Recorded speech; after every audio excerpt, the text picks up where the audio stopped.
felicidade. Passei no vestibular, mas a faculdade é particular. Lançada em 1969 pelo sambista brasileiro Martinho da Vila, a música O Pequeno Burguês faz críticas ao sistema de ensino privado no Brasil daquela época. Apesar dos 55 anos, a música continua muito atual. Essa referência e a introdução dessa reportagem foram inspiradas no artigo A Quem Interessa o Sucateamento das Universidades Federais?, escrito com muita maestria pela jornalista Ana Cristina Menegotto Spangenberg, professora de comunicação da Universidade Federal de Uberlândia, e publicado na plataforma da agência Conexões. De acordo com Ana Cristina, há duas possíveis respostas para essa questão. A primeira delas, e a principal, é entender que o ensino superior no Brasil se transformou em um negócio muito lucrativo e, consequentemente, atrai o interesse de grandes grupos e políticos. A segunda resposta tem relação com o estigma criado em torno das universidades públicas e a relação dos docentes com partidos políticos, o que deu origem a uma guerra ideológica. O link direto para o artigo completo você encontra na descrição. E partindo dessa reflexão inicial, podemos entender que os interesses financeiros e políticos transformam a educação em commodity, impactando diretamente na qualidade do ensino em diversas áreas. Infelizmente, na medicina veterinária não é diferente. O mercado de ensino voltado para a veterinária cresceu significativamente de forma descoordenada nos últimos 10 anos, influenciado pelo aumento do número de animais de companhia e na mudança do papel desses animais nos lares brasileiros.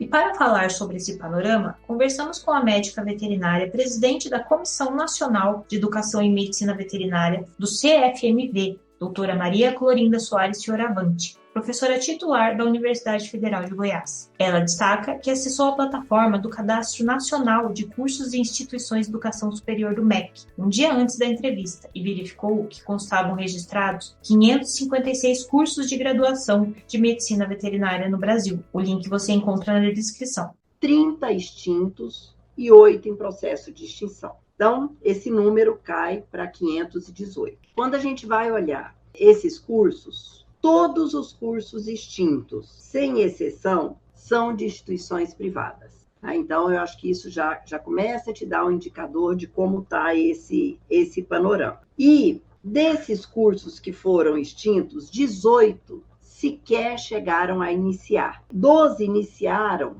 no papel, 2 EAD, mas no mesmo ano eles já se extinguiram. Na minha percepção, eu acredito que aqui é muito claro, é uma questão de mercado. Então, eles vão lá, cadastram, reservam aquele mercado e depois percebem que, do ponto de vista econômico, não seria viável. No Brasil, existem duas categorias de instituições privadas, as com fins lucrativos e as sem fins lucrativos. Doutora Clorinda explica as diferenças entre elas. O que isso diferencia? As instituições que são sem fins lucrativos, elas podem, por exemplo, concorrer, se tiverem pesquisa, podem concorrer a editais públicos de fomento. Todas as instituições confessionais, independente da religião, católica, protestante, evangélicas, todas essas confessionais, elas são privadas sem fins lucrativos e precisam, claro, também dar bolsa, ter ações sociais. As que são com fins lucrativos são aquelas que têm no ensino um negócio cujo único objetivo é gerar lucro. Ao compararmos a quantidade de cursos que existem em outros países, é possível entender o cenário absurdo em que chegamos. Por exemplo, no Canadá, existem 5 cursos de medicina veterinária. Nos Estados Unidos, 3. No México, 18. Os Estados Unidos, depois de muitos anos, parece que vão criar mais alguns cursos agora. Mas quando eu falo criar mais alguns cursos, nós estamos falando de 5, 6 cursos. Então, eu acho que isso já te dá uma dimensão, né, de como o Brasil é em relação ao resto do mundo. Para o médico veterinário, diretor da Associação Brasileira dos Hospitais Veterinários e sócio fundador do Hospital Veterinário Santa Mônica de Curitiba, Roberto Lang, o grande problema dessa quantidade é o reflexo direto na qualidade do ensino.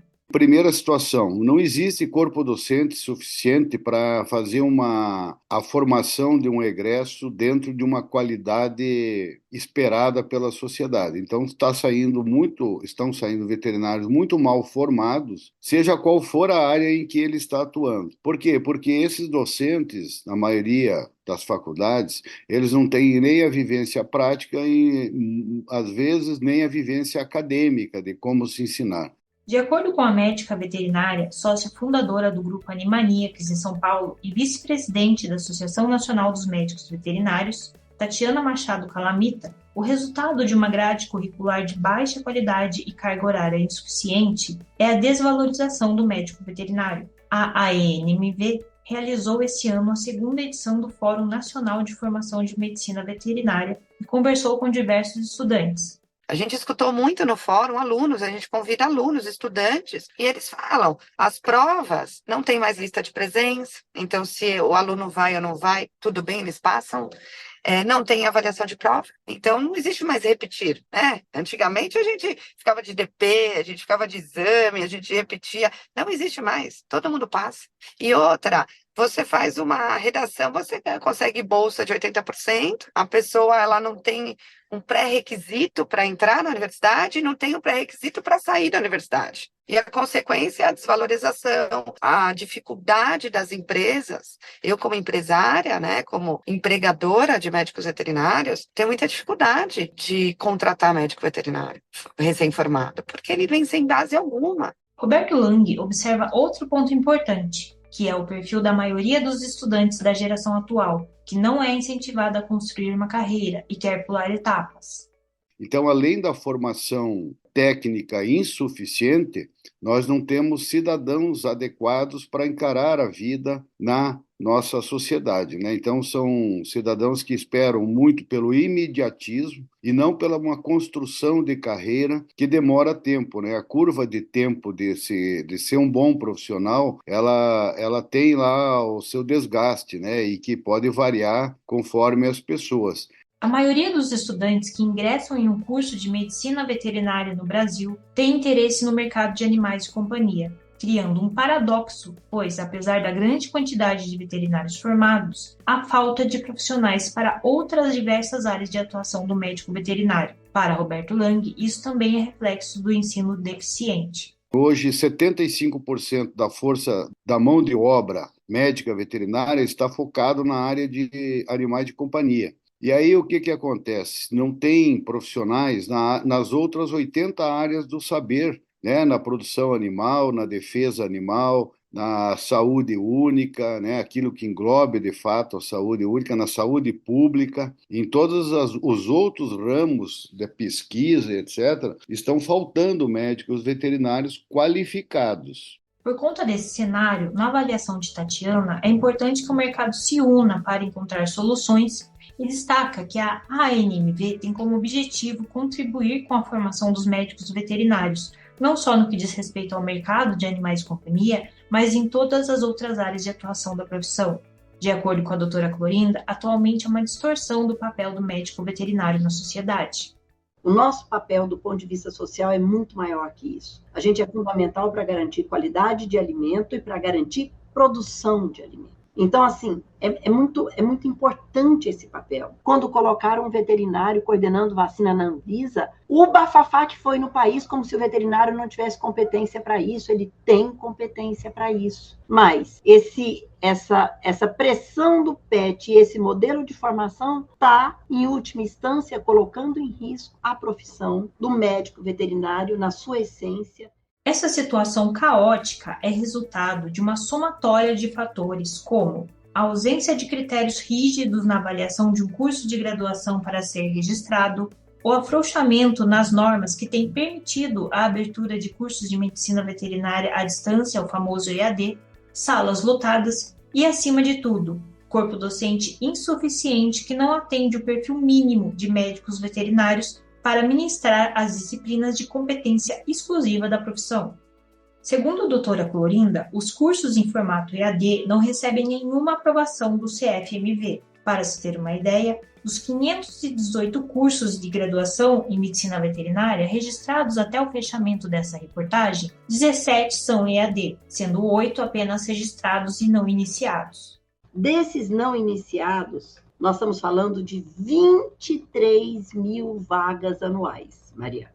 Dos iniciados, que são 9, nós temos 5.520 vagas. E a primeira EAD a entrar em atividade foi em 2016 e 3 iniciaram a atividade em 2021. Esse já é um problema, porque o Conselho entende que não é possível formar um médico veterinário em EAD. Então, em relação a esses 17, eles não têm a chancela, absolutamente nenhuma chancela do Conselho na questão de qualidade. Existe, inclusive, uma legislação que diz que cursos da área de saúde não podem ser ofertados em EAD. Mas, como no SISU a medicina veterinária entra, como agrárias, eles estão utilizando esse, vamos dizer, esse atravessado da lei para dizer que é possível oferecer veterinária em EAD.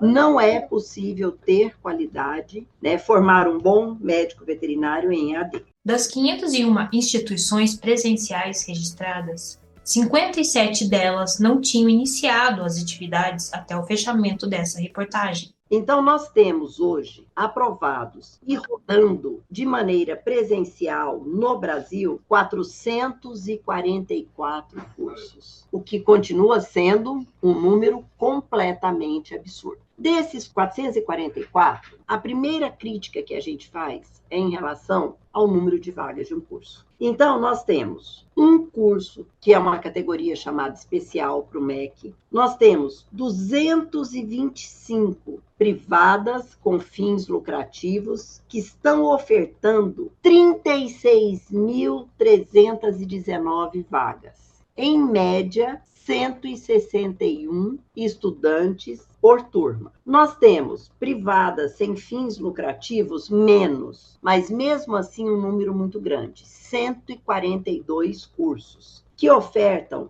25.871 vagas.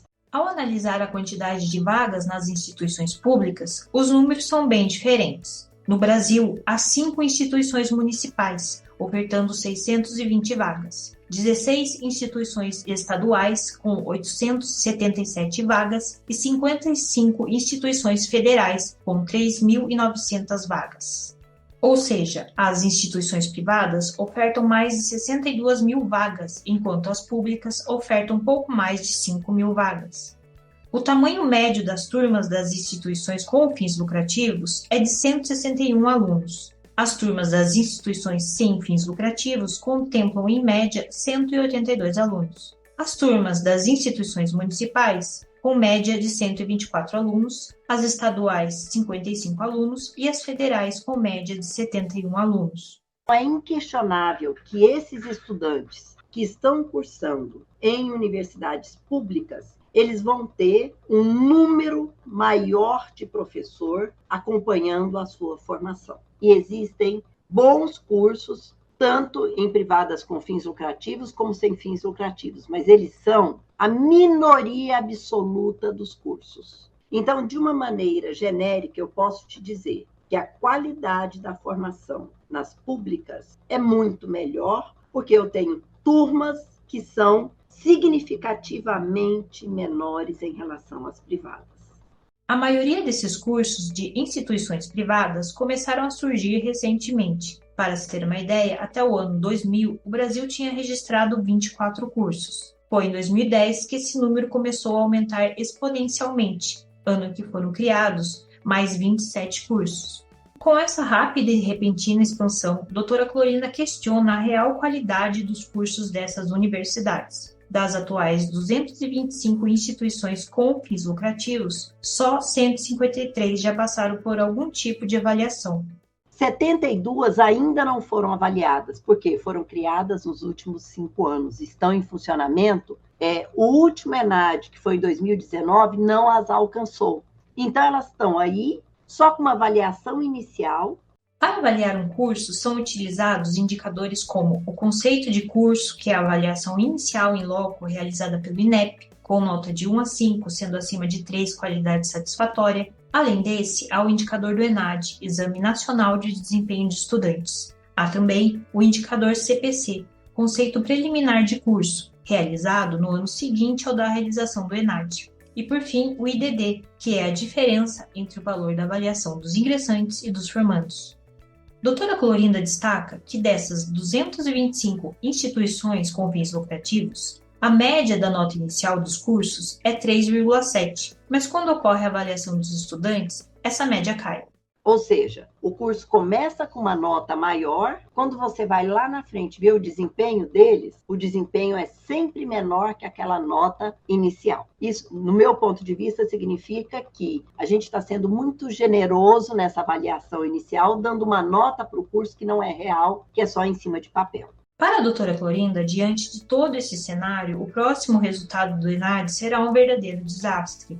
O mesmo acontece com as instituições sem fins lucrativos. As médias iniciais são altas e caem conforme os alunos são avaliados. O Conselho Federal de Medicina Veterinária fez um acordo com o MEC para que os novos projetos de cursos fossem avaliados pela sua Comissão de Educação. Doutora Clorinda, que é presidente dessa comissão, conta que recentemente foram avaliados 40 projetos. Reprovamos todos os 40 nas dimensões que os cursos precisam ser avaliados. Quais dimensões? Pertinência, que é a demanda do curso na região, ou seja, quantas vagas já tem naquela região e qual é o tamanho da população. Esse não tem nem dúvida que se você pensar em sul, sudeste, capitais de qualquer estado do Brasil não precisa de curso. Aonde precisa de curso, ninguém quer ir fazer. Dimensão 2, gestão, que é a coordenação, funcionamento dos colegiados e NDE. Dimensão 3, metodologia e inovação, que seriam as novidades e otimização das práticas pedagógicas. Dimensão 4, a formação profissional, o dimensionamento, a estrutura. Dimensão 5, corpo docente. E a dimensão 6, que nós não temos informação para avaliar, que é espaço físico e acervo da biblioteca. Então, na documentação que eles nos passam, a gente não tem condição de avaliar esse quesito. Então,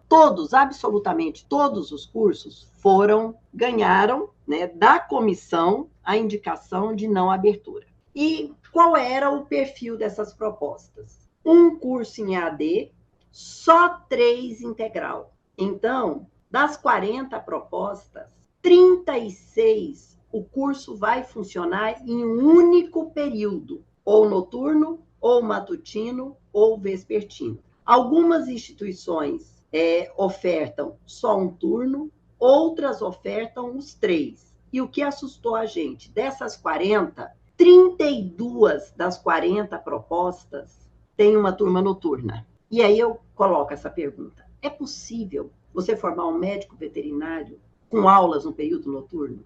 Mesmo que eles usem o artifício de dizer que eles vão ter práticas no sábado? Não é possível. Então, você já tem um desvirtuamento disso aí, porque um curso de veterinária para atender a EAD, ele tem que ser em período integral. Para ele ser feito em 6 anos, você pode até fazer ele em um período só, mas você teria que obrigatoriamente aumentar pelo menos 1 ano. Por quê? Porque a carga horária que eles colocam para ser oferecida em um único período, ela é mentirosa. Esse foi um outro índice que nós avaliamos. Para você ter ideia, os cursos eles estão ofertando carga horária por semestre. Só um curso colocou 330. 330 dá para você fazer em um período, Mariana. Mas a partir daí, a maioria absoluta dos cursos, eles estão colocando entre 370 a 500 horas em um único período. Isso não é possível. Não cabe em um período, ou matutino, ou vespertino, ou noturno. Então, por que a qualidade... Por que eu te digo que o projeto é mentiroso? Porque eles não vão cumprir aquela carga horária. Um dos itens que a gente avalia é quantas aulas práticas tem, qual é a carga horária de prática e qual é a relação entre a teoria e a prática. E as novas EADs, elas dizem que no último ano, o último semestre, pode ser feito a parte 100% prática fora da instituição. Mas o penúltimo semestre, de acordo com as novas EADs, ele tem que ser 90% prático na instituição. A gente não estava nem olhando essa informação. Então, o que a gente encontrou nos processos que nós avaliamos? Que uma quantidade, 17 dos 40 cursos sequer informaram qual era a carga prática do curso. Se você pensar que o curso tem que ter, no mínimo, 4.400 horas, um curso propôs 2 cursos, 3 cursos propuseram 1.800 horas, 1.600, 3 em torno de 1.500, tá? E 15 cursos, menos de 1.000 horas práticas. E 17 nem informaram. Isso é no papel, Mariana. Se no papel está assim, imagina na realidade. Mas isto não é o pior. Em relação aos projetos que nós avaliamos, a coisa mais assustadora foi o corpo docente. 12 cursos propuseram o curso com 5 docentes. 5 docentes para turmas que variam, que em média tem 200. E, pasme, teve um dos cursos que desses 5, sabe quantos eram veterinários? Nenhum. Então, está acontecendo uma distorção que, assim, é uma coisa absurda. 3 cursos, 6 docentes. 2 cursos, 8 docentes. O curso que mais docente apresentou foram 21. Foram 2 cursos com 21 docentes e 2 cursos com 19 docentes.